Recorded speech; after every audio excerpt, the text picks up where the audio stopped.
महाभारत में मिलती है, जो पितामह भीष्म से जुड़ी है। अर्जुन के बाणों से घायल होकर भूमि पर लेटे हुए भीष्म जब कृष्ण से पूछते हैं कि आज जो वह बाणों की शैया पर लेटे हैं वह किस कर्म का फल है। जहां तक मुझे अपने 7 जन्मों की बातों याद है, उनमें मैंने ऐसा कोई कर्म नहीं किया है जिसके लिए मुझे बाणों की शैया पर सोने का कष्ट भोगना पड़े।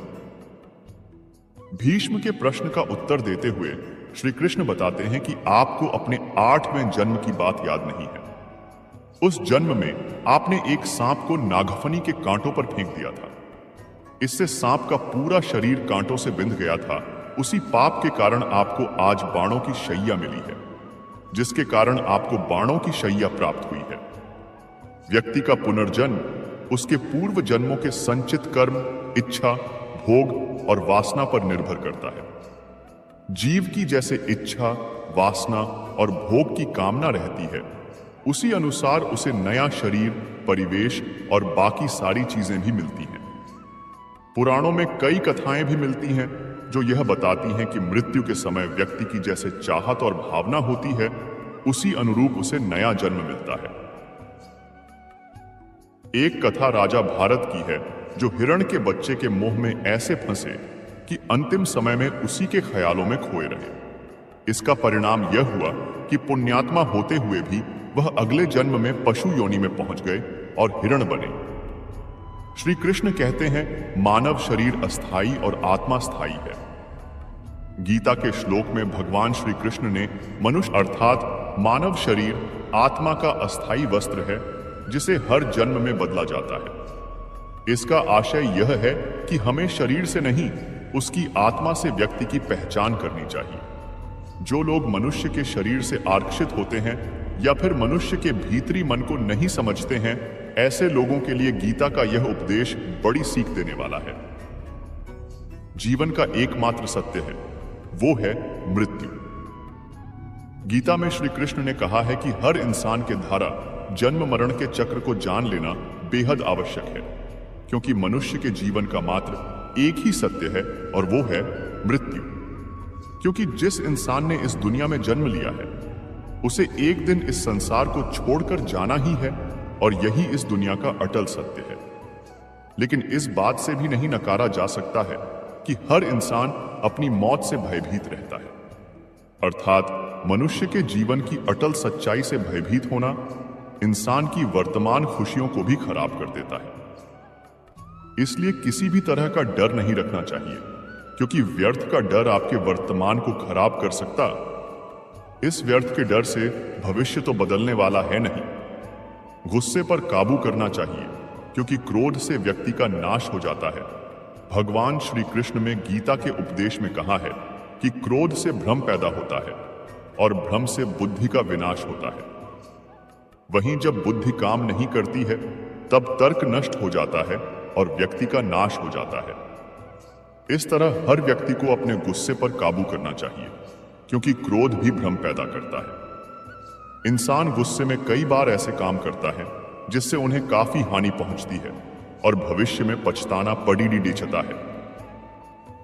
वहीं जब क्रोध की भावना इंसान के मन में पैदा होती है, तो हमारा मस्तिष्क भी सही और गलत के बीच अंतर करना छोड़ देता है।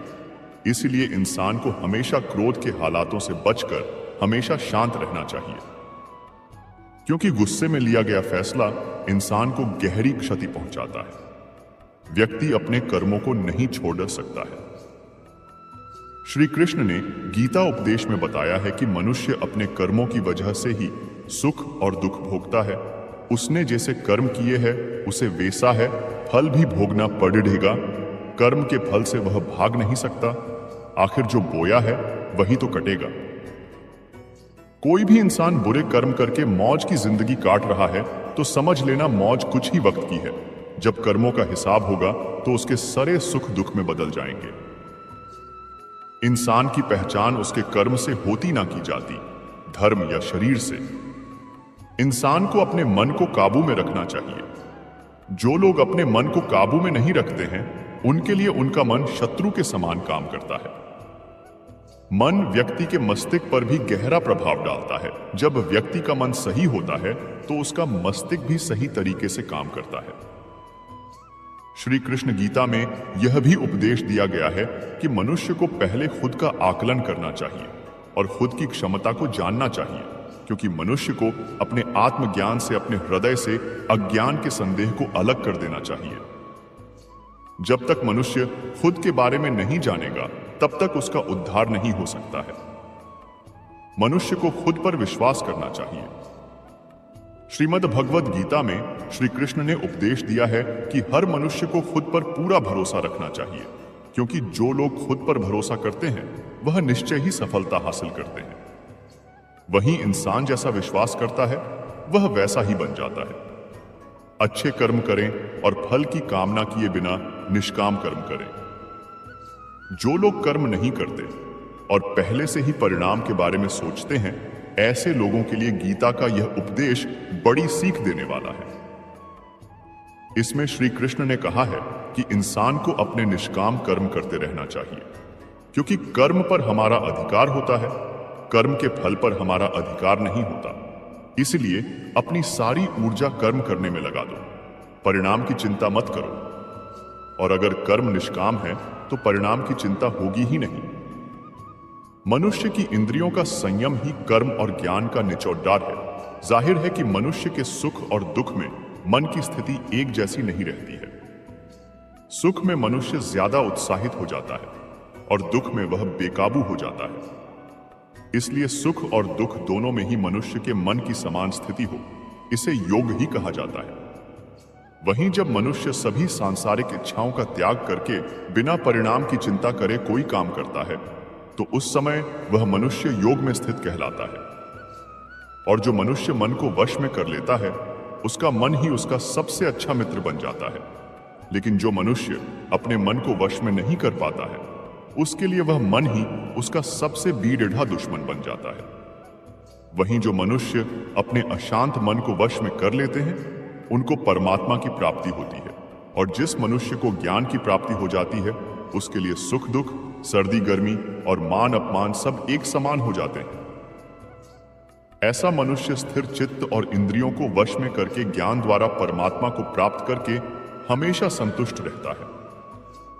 खुद पर पूरा भरोसा रखे और अपने लक्ष्य को पाने के लिए लगातार प्रयास करें। गीता के इस उपदेश को अगर कोई भी व्यक्ति अपने जीवन में पालन करे तो निश्चय ही वह एक सफल व्यक्ति बन सकता है। जो लोग पूरे विश्वास के साथ अपने लक्ष्य को पाने का प्रयास करते हैं, वे निश्चय ही अपने लक्ष्य को पा लेते हैं। लेकिन मनुष्य को अपने लक्ष्य को हासिल करने के लिए लगातार चिंतन और प्रयत्न करते रहना चाहिए। श्रीमद् भगवद गीता में भगवान श्री कृष्ण ने यह भी उपदेश दिया है कि सब एक ही भगवान की विभूतियां हैं। जो लोग भगवान के अलग अलग रूपों की पूजा करते हैं और उनकी अलग अलग शक्तियों में भरोसा रखते हैं, ऐसे लोगों के लिए यह जान लेना बेहद जरूरी है कि सभी एक ही भगवान की विभूतियां हैं।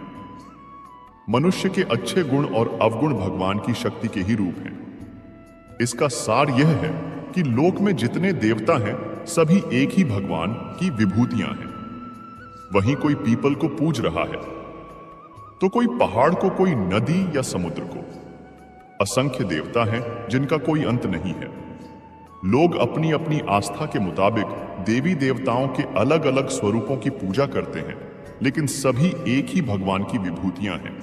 जो लोग भगवान का सच्चे मन से ध्यान लगाते हैं, वह पूर्ण सिद्ध योगी माने जाते हैं। गीता सार में भगवान श्री कृष्ण ने यह भी उपदेश दिया है कि जो लोग सच्चे मन से भगवान की आराधना करते हैं और अपना पूरा ध्यान भगवान की भक्ति में लगाते हैं, वे लोग पूर्ण सिद्ध योगी माने जाते हैं। वहीं जो मनुष्य परमात्मा के सर्वव्यापी, अकल्पनीय, निराकार, अविनाशी, अचल स्थित स्वरूप की उपासना करता है और अपनी सभी इंद्रियों को वश में करके सभी परिस्थितियों में समान भाव से रहते हुए सभी प्राणियों के हित में लगा रहता है, उस पर ईश्वर की कृपा जरूर बरसती है। आपको बता दें कि गीता सार में महाभारत के युद्ध में भगवान श्री कृष्ण ने अर्जुन से कहा कि हे अर्जुन, अपने मन को मुझ में ही स्थिर कर और अपनी बुद्धि को मुझ में ही लगा। इस तरह तू निश्चित रूप से मुझ में ही हमेशा निवास करेगा। वहीं अगर तू ऐसा नहीं कर सकता है तो भक्ति योग के अभ्यास द्वारा मुझे प्राप्त करने की इच्छा पैदा कर सकता है। इस तरह तू मेरे लिए कर्मों को करता हुआ मेरी प्राप्ति रूपी परम सिद्धि को प्राप्त करेगा। जो लोग अपने काम को मन लगाकर करते हैं और अपने काम में खुशी ढूंढ लेते हैं, वे लोग निश्चित ही सफलता प्राप्त करते हैं। वहीं दूसरी तरफ कई लोग ऐसे भी होते हैं जो किसी काम को बोझिल समझकर उस काम को सिर्फ निपटाने की कोशिश करते हैं। ऐसे लोग किसी काम को ढंग से नहीं कर पाते हैं और अपने जीवन में पीछे रह जाते हैं। गीता सार में श्री कृष्ण ने यह बात कही है कि इंसान के लिए किसी भी तरह की अधिकता घातक साबित हो सकती है। जिस तरह संबंधों में तनाव हो या फिर मधुरता, खुशी हो या गम, हमें कभी भी अति नहीं करनी चाहिए। जीवन में संतुलन बनाए रखना बहुत जरूरी है। जब तक मनुष्य के जीवन में संतुलन नहीं रहेगा, वह सुख से अपना जीवन व्यतीत नहीं कर सकेगा। अर्थात मनुष्य को जरूरत से ज्यादा कोई भी चीज करने से बचना चाहिए और अपनी जिंदगी में संतुलन बनाकर रखना चाहिए। श्री कृष्ण ने गीता सार में उन लोगों के लिए इस उपदेश के माध्यम से बड़ी सीख दी है जो लोग दूसरी की भलाई पर ध्यान नहीं देते और सिर्फ अपना मतलब साधने में लगे रहते हैं। उन लोगों का कभी भला नहीं होता।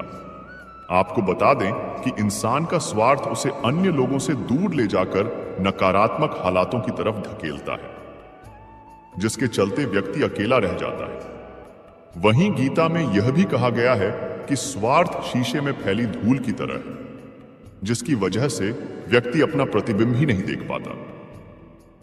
वहीं अगर आप चाहते हैं कि आप भी अपना जीवन खुशीपूर्वक व्यतीत करें, तो इसके लिए यह जरूरी है कि आप अपने स्वार्थ को कभी अपने